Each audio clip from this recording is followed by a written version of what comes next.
Well, this is my office, so therefore I want a pretty happy office. Well, I just think that it's part of the Australian rural landscape, that beautiful landscape with those great trees in it. The more trees that are about, the more nature that's about us every day just gives us an aspect that just makes the whole world more pleasant to be in.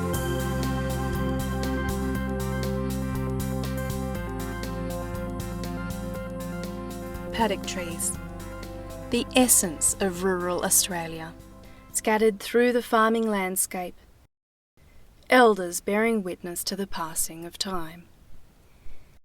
Their values are many: shelter for stock, habitat for wildlife, and simple beauty. And they help connect us to places and to people. But they're disappearing, an ageing population slowly dying out, taking with them a quintessential characteristic of the Australian farm. In many landscapes, they're being lost at disturbing rates and will be all but gone in just a few decades. Meet Matt and Nathan.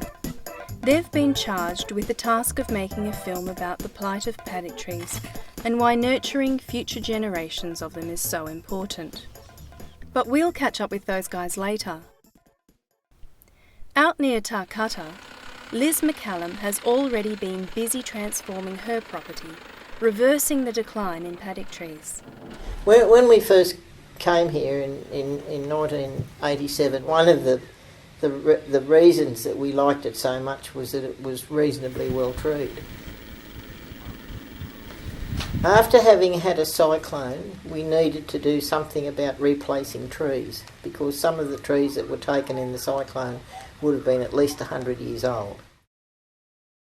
So we decided that we would plant paddock trees, and planted about 280 trees in 3 different paddocks.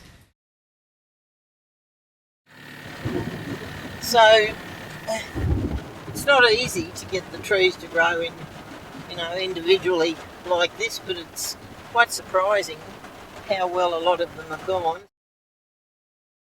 I think the paddock trees are most important. Stock need shade in the summer, and they need shelter in the winter. The efforts of farmers like Liz can make a big difference. The hard data on the economic benefits of paddock trees is mounting. Put simply, the winter and summer protection that Liz pointed out equates to more wool and better live weight gains. Programs like Murrumbidgee Landcare's cross-property planning project are assisting neighbouring landholders to protect their paddock trees and ensure there are future generations of them coming through. It's a win for agricultural productivity and for wildlife. Paddock trees often contain hollows, which scores of wildlife species depend on. That's a major Mitchell's cockatoo. It's just fed its chicks in this old balar tree near Gulgowie. Another threatened species that uses paddock trees is the elusive squirrel glider, especially when they're less than 50 metres apart and easy to glide between.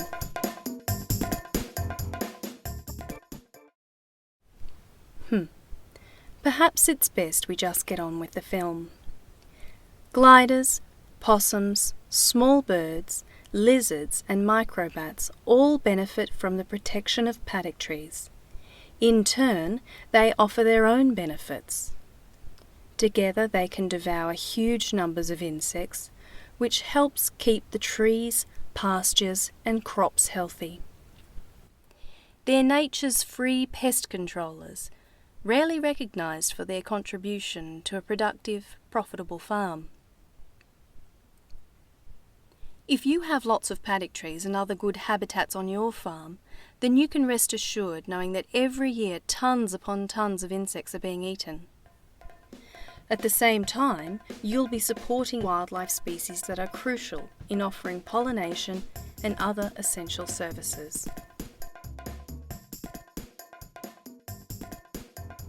I can see the stick. Moving on.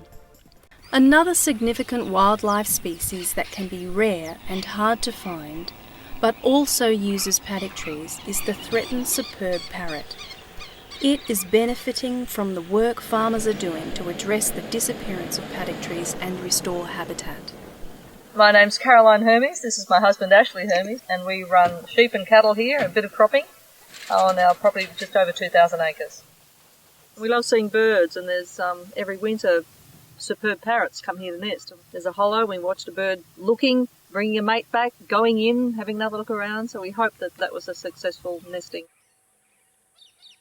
Paddock tree problem in this particular paddock was there was only it's a 100-acre cropping paddock, and there was only 6 or 8 adult trees still alive when we bought the property. So we 2 years ago planted more trees up along this area, which is never going to be cropped. These trees were deep ripped with a bulldozer. The actual spot they are at was deep ripped. Then a seedling was planted, mulched, 3 steel posts plus mesh put on them, and they were watered through their first year. So it's a very labour-intensive and very expensive individual tree planting, but it's just essential if you want to maintain that beautiful rural landscape that we're so famous for. We hope we get to see some shady trees here.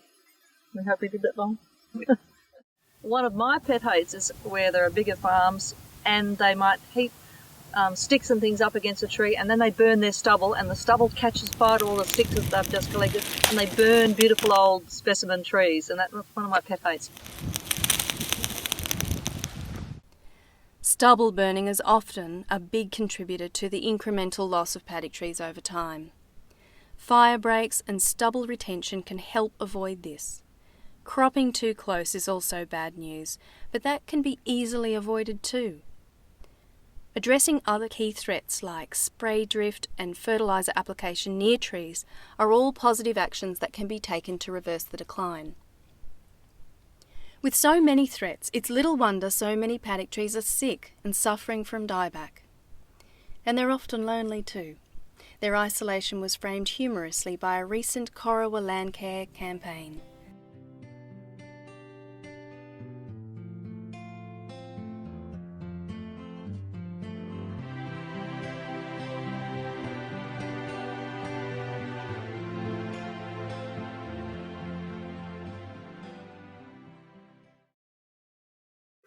Fewer the trees there are, the more stocking pressure that's underneath them, and there's more fertility and all the problems that come with that, with compaction. And so I believe that too many people are concentrating on planting new trees and not looking after their old trees.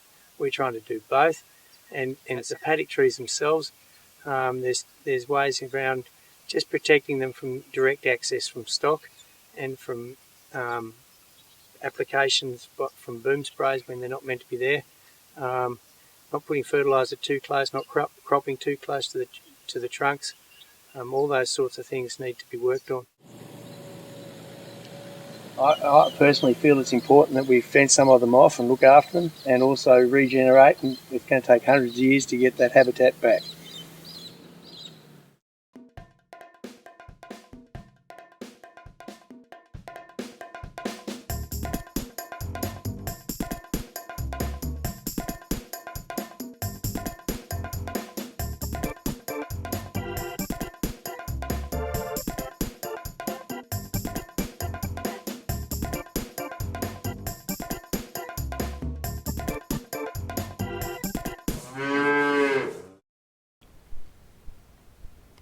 Constant grazing pressure is indeed a key issue. Without resting periods, grazing suppresses the regeneration of those young trees and can also lead to excessive nutrient build-up and soil compaction.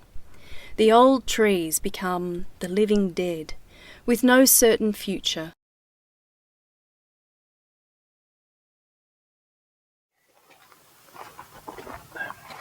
So this is an example of the adult tree dieback on this property. We've owned this property for about 5 years. When we first bought, these 4 trees are alive. In the last couple of years, 2 of them have died and the 3rd one's on the way out. Probably caused by livestock camping around the base of them, and wind and water washing away the topsoil, damaging the base of the root system of the trees. And so this is the sort of problem we have all over the property. This is another area up here on the hill where we had a large paddock of over 300 acres. We subdivided into smaller paddocks so that we can control the grazing pressure on these paddocks, especially during summer, and we can take stock off if they're starting to damage young trees. You can see the regeneration up on that hill there.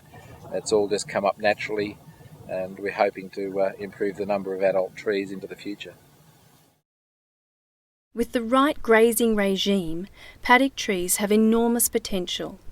They act as wildlife stepping stones, allowing movement through the landscape, but they can be much more than that. They are the bare bones, the last survivors, the framework, ready to begin rebuilding patches of healthy bush. They can be connected to existing remnant patches and incorporated into revegetation works. This particular block we selected, there was 3 or 4 paddock trees still doing quite well in this creek. So we fenced this off about 10 years ago. A large number of regrowths were underneath the existing trees. So about half of these trees that are in here came up naturally, and the other half we topped up with extra plantings. Reinstating an understory of native shrubs and grasses, retaining fallen timber, and allowing the fungi and underground microbes to flourish once again all helps to create a more complete, self-sustaining system. These various parts are all bound together, linked ecologically. The more parts present, the more wildlife, and the more positive effects on soil health and the whole farm operation. The alternative of treeless rural landscapes is unimaginable. Rather than standing by and watching the values of these icons steadily vanish, it's inspiring to see farmers stepping up, protecting the old giants and nurturing future generations. And the well-being of the farm is terribly important. It's not just for my own well-being, it's for the generations to come. And I've got to a stage where probably we've done it almost enough, planting some things now and looking after our bigger, older trees, but it becomes addictive and I can't stop doing it.